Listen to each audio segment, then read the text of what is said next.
once again, how do you know what his nature is? Okay, yeah, so let's look at the nature of God. I think you know, for instance, God is eternal, he cannot die. If he dies, he cannot be eternal. How do you know he's eternal and he can't die? Because when you give the definition of eternality and you say God is eternal, that means he to die is not one of his attributes. That's not in his nature, because this is the nature of finite things and he's infinite. Eternality does not face death, because these things, finite things, do not apply to the eternal God. Okay, so let's stay right there. Let's see if you can understand this, because as I said, this was already there. This is Hebrews chapter 2, verse 9. But we do see Jesus made lower than the angels for a short time, so that by God's grace he might taste death for everyone, crowned with glory and honor because he suffered death. Who suffered death? What did it just say? We see God suffered death. The flesh suffered. Okay, flesh could die. What's the big deal? You'll die, I'll die. What's the big deal about that?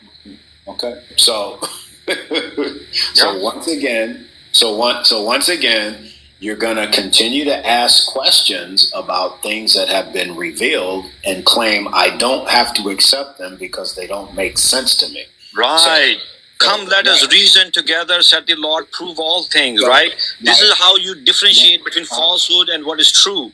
Exactly. So when you lean on your own understanding and claim that Jesus didn't die by crucifixion and didn't rise again, then you're headed to a burning hell. You have denied the testimony that the Father gave of his Son. But you already made the point that God cannot die. So whether Jesus died or not, if the God part cannot die, it doesn't hold up.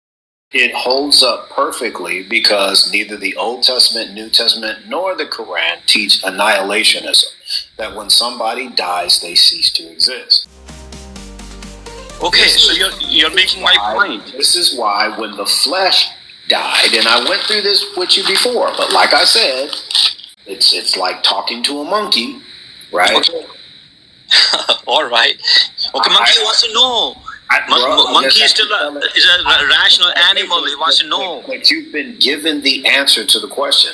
You notice that I never go into a Muslim live and say, please explain to me the nature. Yeah, you should. You should question. I don't have to because I have the Quran. Yeah, but you want to see what their understanding of the Quran is, It's good to ask. No, not really. I really don't want to know what their understanding of it is. But Jesus, I'll debunk whatever their understanding. That's fine. That's a good thing. Debunking is a good thing.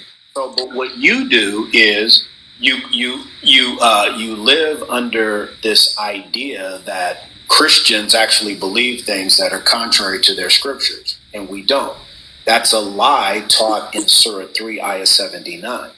No, we believe what was revealed in our scriptures. That's why we're Trinitarian. Okay. That's why we believe the truth that Jesus died by crucifixion. Okay.